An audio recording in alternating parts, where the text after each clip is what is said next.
I want you to do something a little radical right now, like wherever you are listening to this. Yeah, just take a second. Exactly. I want you to literally unclench your jaw. Just let it go. Drop your shoulders. Most of us don't even realize we're tensing up, Right. And look, I don't care if you just finished, a grueling 12-hour shift on the hospital ward, or if you just stepped off a loud, dusty job site. Or even if you're just mentally exhausted from staring at screens all day long. Leave it at the door. It's over. You are officially entering quiet mode. So just take a deep breath. That's the baseline we need for this. It really is. And now I want you to look at the phone sitting next to you, or maybe the smartwatch on your wrist. Every single time that screen lights up, every time it buzzes, it steals exactly 23 minutes of your life. Welcome to the deep dive. It really is a staggering number to confront when you put it like that. 23 minutes Yeah. from one buzz. Yeah, because we tend to measure interruptions in like the seconds it takes to glance at a screen, right? Whoa! We completely ignore the massive cognitive debt we incur the moment we look away from our deep work. And that cognitive debt, that is exactly the central target of our mission today. Okay, let's unpack this. We are exploring The Sovereign Architect's Guide by Chillstar 08. Specifically, episode 6, which is titled Deep Work Dynamo, How to Finish Your Week in 4 Hours. Right. And if you remember in our last deep dive, we talked about installing the drawing those boundaries and reclaiming your personal space. But clearing the space is just step one. It actually reveals a much deeper, much more intimidating problem. Yeah, the void. What are we actually supposed to be building in that silence we just fought for? Because if we don't have a blueprint, the noise of the world is just going to rush right back in to fill it. Oh, for sure. We have this natural horror of a vacuum. The second our schedule opens up even slightly, our instinct is to pack it with activity. We just have to be doing something constantly. Exactly. We are culturally conditioned to equate motion with progress. Yeah. But Chillstar 08 introduces a really brilliant distinction here. She talks about the trap of idling. I love this concept so much. Think about a car engine, right? Mm-hmm. The engine is running, the pistons are firing, it's burning through all this expensive fuel, making a ton of noise and vibration. But the car is in park. Yes, it isn't going anywhere, and that is what most of our daily quote-unquote busyness looks like. We feel incredibly productive because we are in constant motion. Right. You check a text message while you're sitting at a stoplight. Or you answer a quick email while walking from your car to the front door. You stare at a spreadsheet on your laptop while, your family dinner is sitting right in front of you, literally getting cold. And that right there is the illusion of productivity. You end your day feeling physically and mentally depleted because you were constantly doing something. So you didn't actually do anything that matters. Exactly. If you step back and evaluate your legacy, the deep, meaningful work, the art, the business strategy, the relationships. Right, the relationships that actually move your life forward. None of it progressed. You spent 8 hours idling. You were everywhere, which means you were truly nowhere. Man, that hits hard. And this brings us back to that terrifying 23-minute statistic from the research she cites. I don't want to just gloss over this. No, we definitely shouldn't. Because understanding the mechanism behind it is crucial. Why does a 5-second distraction cost us almost half an hour? It basically comes down to how our prefrontal cortex manages working memory. Your brain is not a computer processor that can just run multiple applications in parallel. Right. We can't actually multitask. Exactly. When you are doing deep work, say writing a complex proposal, your brain loads this massive fragile web of context into your working memory. Like holding all the pieces of a puzzle in your hands at once. Yes. You are holding multiple variables, ideas, tones all at once. So when your phone buzzes and you glance at a text from your partner asking about groceries, your brain is forced to execute a context switch. So it has to dump all the proposal data just to load the grocery data. It literally flushes the working memory buffer, yeah.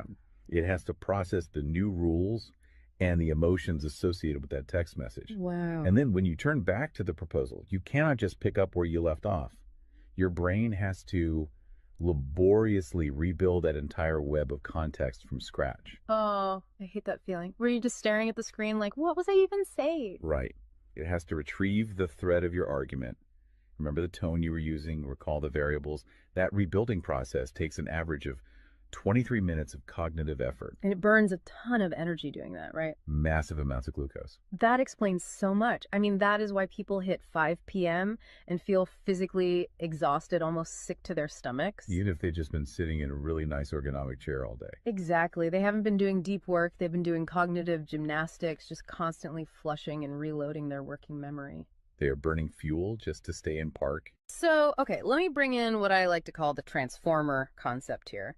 Because our focus is like an electrical grid. If you have, 50 browser tabs open, you are leaking energy as raw, unusable heat rather than concentrated light. That's a great way to look at it. So if we are all acting like our focus is this cheap renewable resource, how do we stop being what Chillstar '08 calls a subject to the pings of the world? I mean, how do we actually become the architect of our attention? Well, what's fascinating here is how she frames the philosophical shift we need. She says utility does not equal value. Oh, say that again. Utility does not equal value. Right. In the modern workforce, we have been completely conditioned to believe that being constantly available makes us valuable. Like if you answer a Slack message in 3 seconds, you're the hero. Exactly. You are praised as a good worker. Or if you jump on a Zoom call with like 5 minutes notice, you're a team player. But that is just utility. I mean, being highly available makes you a commodity. You're like a human router just passing information back and forth. And routers are easily replaced. True sovereignty, true value comes from being impactful. You simply cannot make a deep, lasting impact if your attention is constantly fractured by the agendas of other people. Yeah, when you operate like that human router, you are spending your finite, precious Mondays executing someone else's script. You're a subject to the pings of the world. Okay, so we know the biology of why this destroys our focus, and we understand the philosophical trap of, trying to be too available. But how do we actually fix the mechanics of our workday? We have to build the deep work dynamo. Right. So think of your attention like water pressure. If you poke 50 tiny holes in a garden hose, open browser tabs, email notifications, group chats. The water just trickles at the end. Exactly. You cannot wash a car with a trickle. You're just making the driveway wet. That's true. So the Dynamo Audit she lays out, it's about putting a high pressure nozzle on that hose. It narrows the opening to create a stream powerful enough to actually blast through the dirt. And the first step in that audit is auditing the physical environment itself. She calls it analyzing your signal-to-noise ratio. Okay, so visualize your workspace right now. She asks you to determine if it is a sanctuary or a transit hub. Let's be honest. Most of us are operating in transit hubs. A transit hub is a place of constant arrival and departure. People walking by, announcements over the loudspeaker, just a blur of motion. Yeah, and you can't build a legacy in a train station. But we need to push past the basic phones are distracting advice, right? Because our listeners already know that. Oh, absolutely. Chillstar '08's rule is much more brutal than that. She says, if the phone is even sitting on your desk, even face down, it is acting as a parasite on your cognitive grid. A parasite, just by being in the room. The research supports this entirely, by the way. The mere presence of a smartphone in your visual field, even if it is completely powered off, measurably reduces your cognitive capacity. Because your brain is having to actively expend energy to ignore it, right? Exactly. It is running a background process that just keeps saying, don't check the phone, don't check the phone. That is energy being actively stolen from your primary task. So sovereignty literally begins the moment you physically remove the device from the room, put it in a drawer down the hall. Close the door. Make the physical environment quiet. But okay, let's say you've done that. That doesn't stop your own brain from creating internal noise, right? Like trying to juggle 5 projects at once. How do we fix the internal wiring? That brings us to the second pillar of the audit, which is the batch wiring rule. This directly addresses the danger of switching fatigue, which we touched on with that 23-minute penalty. Right, the cognitive glucose burn. Yeah. When we attempt to multitask, like writing a creative brief, then pausing to check inventory levels, then answering 3 customer service emails. And then trying to go back to the brief. Right. We are grinding our mental gears to dust. We are switching between entirely different cognitive states. Because creative writing uses a completely different part of the brain than calculating inventory, obviously. They require entirely different operating frequencies. So the batch wiring rule dictates that you must group similar tasks together based on their cognitive load. Okay. And you do not switch the current until that specific type of work is completely done. You do all your deep analytical thinking in one high voltage And burst. then you save all your reactive administrative stuff for a separate lower voltage block later in the day. Precisely. It's all about staying in one gear. Like if you are driving up a really steep hill, you don't constantly shift between first gear and fifth gear. You lock into the gear that provides the right torque and you just ride it out. That's a perfect analogy. But okay, here's where it gets really interesting. This leads to the third pillar of the audit, and this is where I actually need to seriously push back on the source material a bit. She calls this the zero access window. Ah, yes. This is usually where the resistance starts for people.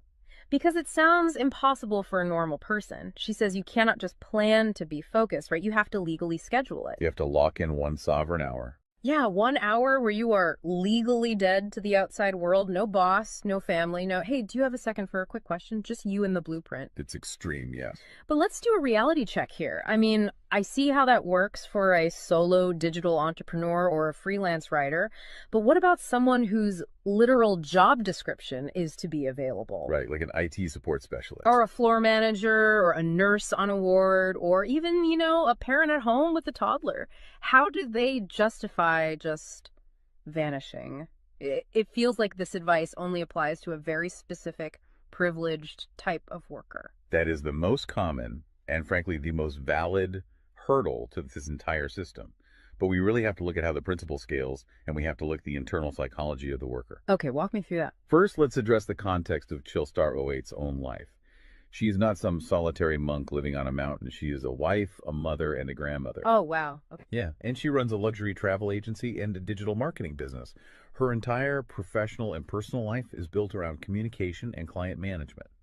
She probably receives hundreds of legitimate demands on her attention every single day. So she is really in the thick of it. She isn't just speaking from some ivory tower. Far from it. She implements the zero access window because of those demands, not in spite of them. Now, for the IT manager or the nurse, obviously, you cannot vanish while on active duty if your role is acute response. Right. You can't ignore a burning server or a patient monitor. Exactly. But the principle applies to the deep work surrounding the active duty, the scheduling, the charting, the strategic planning.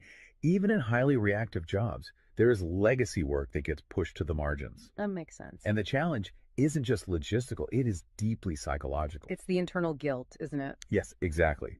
People feel like bad employees or bad parents or bad partners when they set a hard boundary. Yeah. We tie our entire self-worth to our responsiveness. We think, if I am not instantly available, I am failing them. Man, that is so true. We feel guilty for taking an hour to ourselves. But setting a zero access window is not about neglecting your family or your team.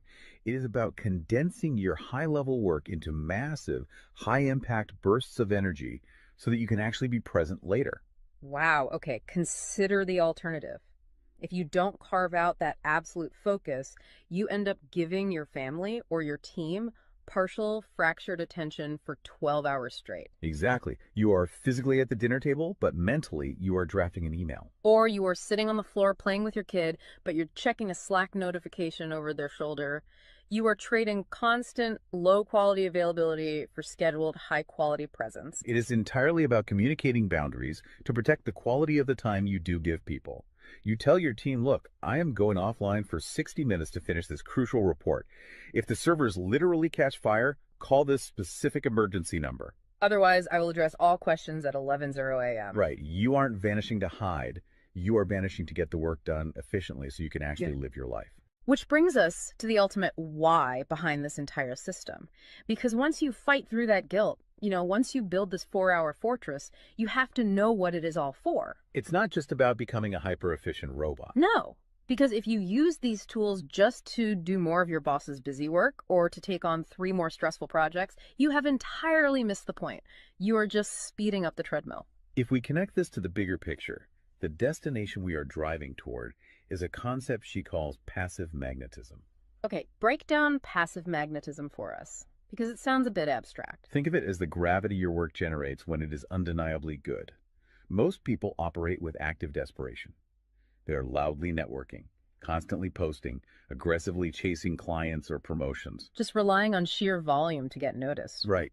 Passive magnetism is the exact opposite. It is the ability to attract results, clients, wealth, legacy, or respect through the undeniable quality of your deep work. Because you actually took the time to build something substantial rather than just talking about building it. Yes, when you engage the deep work dynamo, you produce work so concentrated and so valuable that it acts as a magnet.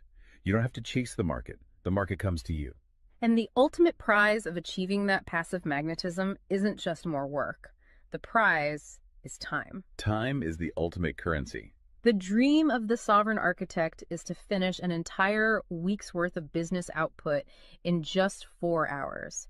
You do this high voltage work often while the rest of the world is literally still hitting the snooze button. You free up the remaining hours so you can go be a traveler, so you can be a creative. So you can be a fully engaged grandparent like Chillstar 08. Exactly. She frames it beautifully in the source text. She says, we wire for silent so we can live in volume. Oh, I love that. We embrace the discipline of the quiet fortress so that our actual lives can be loud, vibrant, and fully experienced. We are finally taking control of the dial. But, making that shift from a frantic, reactive employee to a calm, sovereign creator requires a massive shift in identity. You have to tune your mind before you sit down to do the work. It is really difficult to just sit down at a desk and instantly command your brain to perform deep work, right? Especially if you've spent the last hour navigating traffic and listening to the news. You need a transition ritual to cross that threshold. And Chillstar 08 provides something for this transition called the Chillstar's Creed. It is designed to be a grounding frequency. It really centers you. Yeah, so I want you, the listener, to use this. I want you to imagine a slow, steady heartbeat in the background. Just a deep, resonant 528 hertz frequency. Just let the frequency of these words settle into your mind before you initiate your deep work. Ready? Take it in. I am grounded in peace. I am reaching for my stars. My light is my own. I am a star and I will shine bright. I will reach for the sky. I release what was. I embrace what is becoming. Using a creed like that is just such a powerful behavioral trigger. It really shifts your state. When you speak those words, even just internally, you are consciously reminding yourself that your light, your focus, your energy is your own. It does not belong to your inbox. This does not belong to the algorithm. Right. You are releasing the frantic energy of the morning and embracing the sovereign focus of the architect. So we always want to translate this high-level theory into ground-level reality for you. We don't want you to just listen to this and go right back to idling. Definitely not. Here's your 1% install. This is your micro-win to take action on this deep dive immediately. Tomorrow morning, before the world starts demanding your attention, before you check a single news site or open your email, I want you to set a timer for exactly 60 minutes. Put your phone in another room entirely. Yes, physical distance. Do not open any extra browser tabs. Pick one legacy task, just one, and flip the switch on your very first sovereign hour. And be prepared for it to feel incredibly uncomfortable at first. Your brain will crave the dopamine hit of a notification. Oh, you will feel an almost physical itch to check your messages. But if you can sit in that silence, if you can endure that initial friction, you will watch the dynamo start to spin. You will enter that flow state, and the old blueprints of hustling and grinding will be completely burned away. And look, if you want the actual templates to automate this piece, the specific tools and step-by-step guides to build the system out completely and protect your location-independent freedom, you can join the Sovereign Fortress on the Chillstar 08 school community. All the blueprints are there waiting for you. They really are. As we wrap up this deep dive, I want to leave you with one final thought to explore on your own. We have spent this entire session talking about the mechanics of work. We've talked about condensing your week's output into just 4 hours of pure, undistracted focus. But if you actually achieve that, you're going to be faced with a beautiful, kind of terrifying question. What's that? Who are you going to become in the remaining 164 hours of your week? What if your true legacy has absolutely nothing to do with what you produce while you are busy, but entirely to do with who you are when you are finally completely silent? Wow. Unclench that jaw. Drop those shoulders. Step into the quiet. Go be great and flip the switch. We'll see you on the next deep dive.